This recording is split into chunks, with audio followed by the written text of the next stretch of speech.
Good morning. So, continuing to look at the verses of the wonderful text by Togme Zangpo called The 37 Practices of Bodhisattvas. So the previous verse, number 31, that we looked at a few days ago, was about the importance of not being a phony practitioner, but really practicing properly in a genuine way, which means working on oneself, trying to recognize faults, mistakes, imperfections, and working on ridding those, getting rid of those. And the next verse, verse 32, has to do with looking at others' faults. So let's see what it says. It says, if through the influence of disturbing emotions you point out the faults of another bodhisattva, you yourself are diminished. So don't mention the faults of those who have entered the great vehicle. This is the practice of bodhisattvas. So I think that in general it's not wrong to point out others' faults, and in fact sometimes it's appropriate and even necessary. If someone is making mistakes, acting in a way that's problematic for themselves and others, that it's sometimes necessary to point them out. This is something that we have within the Sangha community, especially in the case of the senior, more experienced monastics. If they see a younger, less experienced monastic behaving in an improper way, that needs to be pointed out. And it's also something that happens in other contexts, such as families. Parents need to point out mistakes the kids are making in education system. If a student is making a mistake, the teacher needs to point that out to them. In the workplace, employers, supervisors need to, point out mistakes made by their employees. Because if somebody's making mistakes and it isn't pointed out, they just continue in that way, then it can be problematic long term for themselves, also for others. Sometimes it really causes a lot of problems for others. So pointing out the faults of others in itself isn't wrong or bad, but it depends on the motivation. Because here it mentions under the influence of disturbing emotions. So this could be, for example, feeling angry, hostile, critical, judgmental, impatient, maybe also jealousy. Sometimes it can happen due to jealousy. If you're jealous of somebody else and you see faults in them, mistakes in them, and you criticize them either to their face or you talk about them behind their back. So it's more of that kind of motivation, whereas in these other contexts, like in a monastery or in a family or in a school, the ideal motivation should be compassion. We really want to help this person to grow out of these faults and mistakes and make the situation harmonious and beneficial for everybody. So that's the ideal motivation. Compassion, wisdom, skillful means, and so forth. But if that's not the motivation, if the motivation is disturbing emotions, then it can be problematic.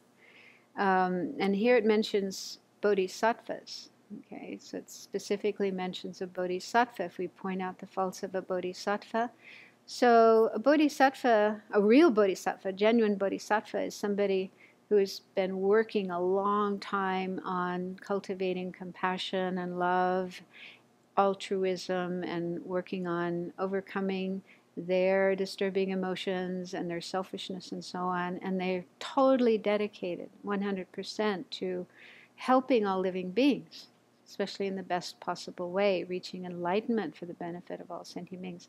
So Bodhisattva is a really special person. And ideally, we should appreciate them and respect them and support them, support what they're doing and not try to put them down and so on. So yeah, the ideal attitude to have towards bodhisattvas is rejoicing in the wonderful things they're doing, seeing their good qualities, pointing out their good qualities to themselves and also to others, rather than pointing out their faults. But I think we can extend this not just to bodhisattvas, but to anybody. I mean, you know, it's not a nice thing to be critical and judgmental and point out the faults of anybody, whether they're a bodhisattva or not. And anytime we do this, like it says here, you yourself are diminished. So it's a bad thing for us. And I think we can recognize that. You know, it's not a good state of mind. It's not a good way of behaving.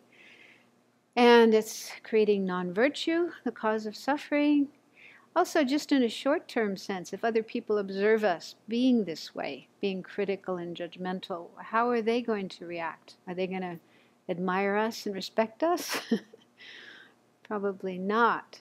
You know, we can think about ourselves. When we see somebody who's very critical and judgmental, we probably don't have much respect for that person and trust in that person and want to distance ourselves from them.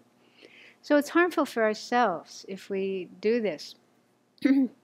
So ideally we should try to not be critical and judgmental, pointing out the faults of anybody, bodhisattvas or otherwise. But if we do see somebody making what seems to be a mistake or faulty behavior, and we're concerned about this, and especially if it has an effect on others, on the group, then what we could do is just go to the person and talk to them and say, look, I noticed that you were doing such and such, and I'm a little uncomfortable about this. Could you tell me what was going on there? So give them the chance to explain themselves, and they could have a very good reason why they behave that way. Maybe they had a good motivation. Maybe they weren't feeling well. They were in a bad state of health or physical or mental health. So it's at least, you know, you're giving them a chance to explain the situation. And also, just to share an experience I had way back in the early days when I was doing my very first retreat, I was reading a Dharma book, and I came across this sentence that was really powerful for me. It said, if we didn't have faults in ourselves, we wouldn't see faults in others. Something like that, right? And that really struck me because I have a very critical mind. I'm always finding faults in other people. And so I thought, you mean I have all those faults myself? All the faults I see in others are faults that I have? That was pretty scary. So, so I tried it out. I checked it out with one example of somebody that I had a hard time with. And I discovered, yes, it's true. So I developed, I call it the mirror method. I use it myself, and I also teach it when I'm teaching.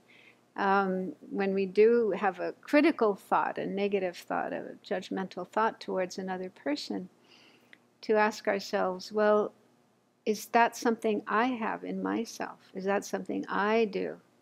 And my experience is I always find it, even if it's not exactly the same as what the other person is doing, but something similar, something like that. And it's really helpful to do this. It's helpful first to reduce your anger and criticalness, because if you realize, well, I have that same thing myself, how can I criticize somebody else? How can I judge somebody else for having it? So it really helps to overcome the critical, judgmental mind. And secondly, it helps you to see yourself, because sometimes it is hard to see our own faults. So this is a useful way to see things about ourselves that we may have been blind to before. And that goes back to the previous verse, that we need to examine our own faults and overcome them. And then the solution is to develop an attitude of acceptance, accepting that I'm like that. That's something that I do have in myself, and do this with kindness and compassion, not beating yourself up, but just accepting I'm a human being, I'm an ordinary being, I'm not a Buddha, and I naturally have faults. And if you can become more accepting and kind and compassionate about that in yourself, you're less likely to judge it in others. And then, of course, working on it. So recognizing and then working on it in yourself, it really helps to reduce this tendency to be critical and judgmental of others, and helps yourself in your own self-growth, self-improvement. Okay, well, thank you.